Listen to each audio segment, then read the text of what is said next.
आजकल देश में एक मुद्दा चल रहा है, छात्रों का आंदोलन चल रहा है दिल्ली में। तो सबसे पहली बात देखिए कि हम सरकार के विरोधी नहीं हैं, सरकार के आलोचक नहीं हैं, लेकिन एक लोकतांत्रिक देश में एक जिम्मेदार नागरिक का यह दायित्व बनता है कि वह सरकार की खराब नीतियों की आलोचना करे।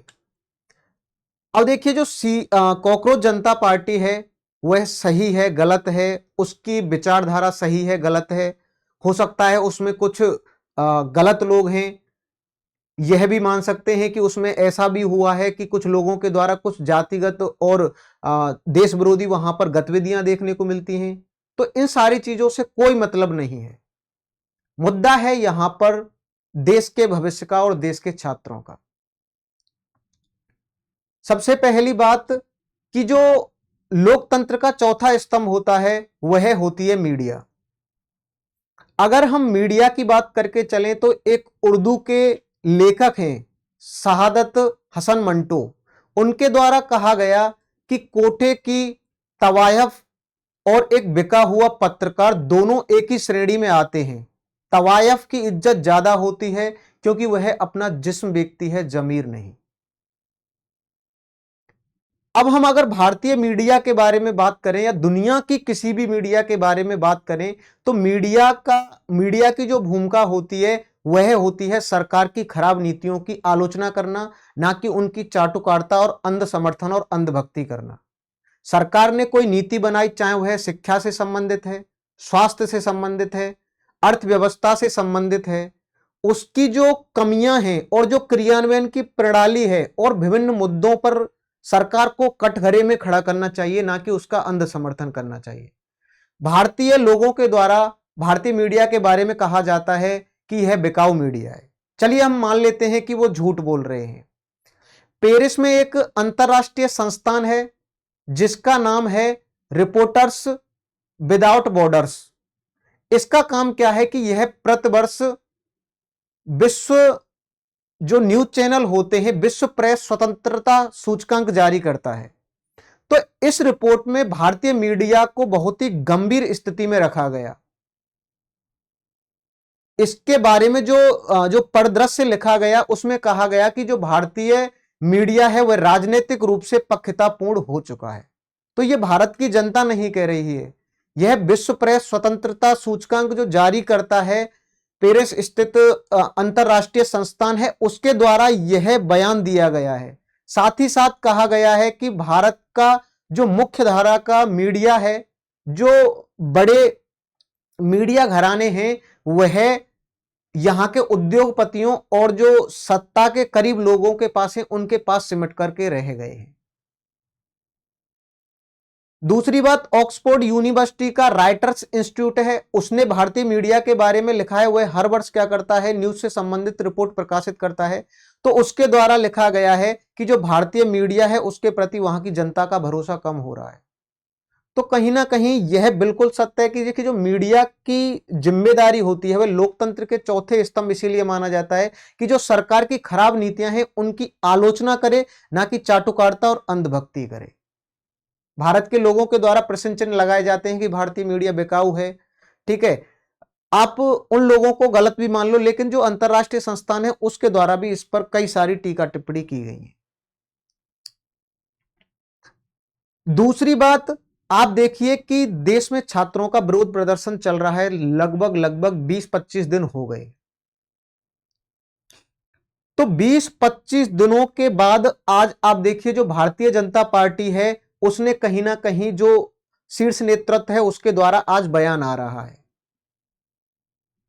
पहली बात यह है कि जो भारतीय जनता पार्टी है, मोदी जी हैं, मोदी जी के एक आह्वान पर इस देश का प्रत्येक व्यक्ति, प्रत्येक नागरिक ताली बजाता है, थाली बजाता है। एक सामूहिक संकल्प और अंधकार से लड़ने के प्रतीक के रूप में घर की बत्तियां जला करके मोमबत्ती जलाता है। इसके साथ ही आप देखेंगे कि करोड़ों सक्षम परिवार जो थे उन्होंने एक आह्वान पर अपनी जो सब्सिडी थी वह छोड़ करके गरीब जो महिलाएं थी उनके लिए उज्ज्वला योजना में सहयोग किया था। नोटबंदी में आप देखिए कि वहां पर भी लाखों करोड़ों लोग लाइनों में लगते थे, दुखी होते थे, लेकिन उसके बाद भी एक भ्रष्टाचार और काले धन की जो पहल थी खत्म करने की, उसके समर्थन में एक शांति प्रिय रूप से उन्होंने क्या किया, भारतीय सरकार का समर्थन किया। जब यहां के लोग, यहां के युवा देश के प्रधानमंत्री का समर्थन कर रहे हैं, तो देश के प्रधानमंत्री का एक नैतिक और प्रशासनिक दायित्व बनता है कि वह भी उनकी बात को क्या करें, सुने। उनकी भी एक उनको भी एक आत्मीयता और संवेदनशीलता के साथ उनकी बात को सुनना चाहिए। और देखिए, जो स्वस्थ लोकतंत्र होता है, उस लोकतंत्र की पहचान लाठी चार्ज और बैरिकेड करने से, उनको पीटने से नहीं है, बल्कि एक स्वस्थ लोकतंत्र के लिए संवाद और सहिष्णुता सबसे बड़ी चीज होती है। भारत में भारतीय जनता पार्टी जो आई थी, उसमें जो सबसे बड़ी भूमिका थी वह नरेंद्र मोदी दास की थी। यानी कि अगर हम बात करके चलें, भारतीय जनता पार्टी जो केंद्र में सरकार है, उसका सबसे बड़ा चेहरा, सबसे बड़ा जो यूपीएस कह सकते हैं, या फिर हम कह सकते हैं कि जो इंजन है, वह कौन है, मोदी साहब है। मोदी ब्रांड के ऊपर ही जो सरकार है, वह सत्ता के शिखर तक पहुंची थी। जब पूरे देश का युवा इस बात को मानता है कि भारतीय जनता पार्टी को केंद्र में लाने का श्रेय मोदी से है, तो जो लोगों की अपेक्षाएं हैं, लोगों की अपेक्षा किसके प्रति होंगी, मोदी साहब के प्रति होंगी। आज देखिए कि जो छात्र हैं, वह कमरों से सड़कों पर बाहर निकल आए हैं। सरकारें जो होती हैं, वो भले ही कोई सी सरकार हो, सबसे पहले क्या करते हैं, मान के चलिए कहीं पर कोई आंदोलन हो रहा है, कहीं पर कोई अनशन हो रहा है, सबसे पहले सरकारें यह आकलन करती हैं कि यह कितने दिन तक चलेगा, कुछ दिन में लोग परेशान हो जाएंगे और चले जाएंगे। लेकिन बाद में जब वो लोग एक जगह पर डटे रहते हैं, तब जाकर के सरकारी तंत्र की आंखें खुलती हैं। राजनीतिक जो गलियारे हैं, उनमें एक धारणा यह भी बनी है कि जो शुरुआत में जो आंदोलन होते हैं, अगर शुरुआती दौर में ही अगर उनसे बातचीत कर ली जाए या उनकी बात मान ली जाए, तो कहीं ना कहीं क्या होगा, सरकार की जो भूमिका है, सरकार की जो छवि है, वो खराब हो जाएगी। तो एक सख्त और कड़ा फैसला लेने वाली जो छवि होती है, उसको सरकारें दिखाती हैं।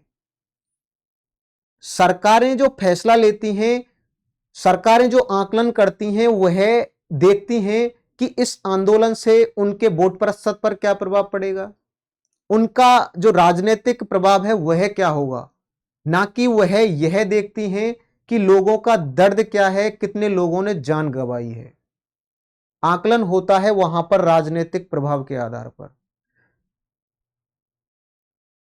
आप एक बात समझिए कि राजनीति में जो प्रशासनिक अहंकार होता है, वह मानवीय संवेदनाओं पर भारी पड़ जाता है।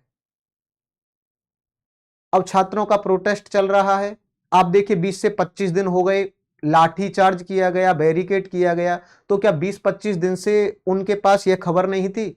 एक स्वस्थ लोकतंत्र की पहचान यह है कि आप जाइए, उनसे संवाद करिए, बातचीत करिए।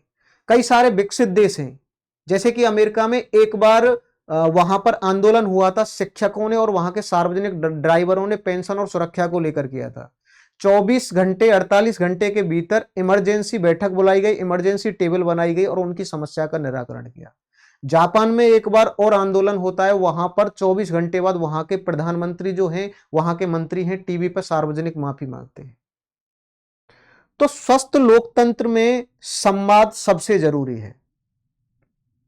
स्वस्थ लोकतंत्र में, स्वस्थ लोकतंत्र की पहचान इससे नहीं है कि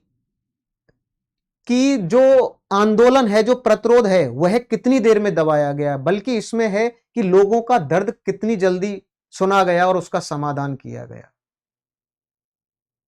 देश का कोई भी नागरिक हो, चाहे वह किसी पार्टी से जुड़ा हो, अगर किसी भी पार्टी की नीतियों में कमी है, तो हमें उस सरकार का चरण बंधक नहीं बनना है, बल्कि उसका आईना बनना है। अगर सरकार की नीतियां खराब हैं, तो हमें उनकी क्या करनी चाहिए, उनकी हमें सराहना नहीं करनी चाहिए। अगर नीतियां सही हैं तो हमें उसकी सराहना करनी चाहिए। एक स्वस्थ लोकतंत्र में, एक मजबूत लोकतंत्र में मजबूत विपक्ष से ज्यादा वहां की जनता की जागरूकता और वहां की जनता के सवाल ज्यादा महत्वपूर्ण होते हैं। तो अगर कोई व्यक्ति है, ऐसा नहीं है कि देखिए हम इस सरकार के विरोधी हैं या इसके आलोचक हैं, लेकिन अगर कोई नीति गलत है तो उसका विरोध करना चाहिए। आप एक बात बताइए कि भारत की छोटी से लेकर के कोई भी प्रतिष्ठित परीक्षा हो, हर किसी में धांधली चलती है। तो ये किसी भी प्रकार से न्याय के समकक्ष नहीं है, यह प्राकृतिक न्याय का उल्लंघन है बिल्कुल। बात आप देखिए कि अब भारत में कुछ दिन पहले शिक्षकों का आंदोलन होता है, किसानों का आंदोलन होता है, लेकिन सरकारें क्या करती हैं, जब सर से ऊपर पानी निकल जाता है तब जाकर के बात करती है। जब उनको लगता है कि यहां पर हमारा इतना वोट का नुकसान होगा, यहां पर हमें यह राजनीतिक प्रभाव का नुकसान होगा, तो उनका जो आकलन होता है वह वोट प्रतिशत और उनके राजनीतिक जो प्रभाव होता है उसके आधार पर होता है। लोगों की भावनाएं, लोगों का दर्द, लोगों की जान की कोई कीमत नहीं होती है। 20-22 दिन बाद जो शीर्ष नेतृत्व है उसका बयान आता है कि सख्त कार्रवाई की जाएगी, इस तरीके की जो परीक्षाएं हैं वह घोर पाप हैं। तो ये राजनीतिक बयान चलते रहे थे, लेकिन वास्तविकता में जमीनी स्तर पर देखना है कि क्या कोई निष्पक्षता और ठोस और पारदर्शी क्रांति आएगी, या यह केवल एक राजनीतिक बयान बनकर रह जाएगा। सबसे बड़ी बात यही है कि प्रत्येक नागरिक को सरकार का वह समर्थक हो, सरकार का वह आलोचक है या जो भी है, अगर सरकार की नीतियां खराब हैं तो उनका विरोध कीजिए, अगर सरकार की नीतियां सही हैं तो उनका समर्थन कीजिए। सरकार कोई भी हो उसमें बुराइयां भी होती हैं और उसमें अच्छाइयां भी होती हैं। ऐसा नहीं है कि कोई भी सरकार हो उसकी सारी नीतियां खराब हो, नीतियां अच्छी भी हो सकती हैं, गलत भी हो सकती हैं। तो देखिए पेपर लीक हुआ है, इसके लिए ठोस और पारदर्शी कदम उठाइए और आगे जो भविष्य में होने वाली परीक्षाएं हैं उनके लिए सरकार को क्या करना चाहिए, कुछ ना कुछ ऐसा उपाय करे ताकि क्या ना हो, परीक्षाओं में धांधली ना हो। और देखिए इस प्रकार से लाठीचार्ज करना, बैरिकेड लगाना, छात्रों को पीटना, ये सारी जो चीजें हैं ये स्वस्थ लोकतंत्र की पहचान नहीं है, बल्कि एक टेबल पर आइए, बैठिए और बातचीत कीजिए।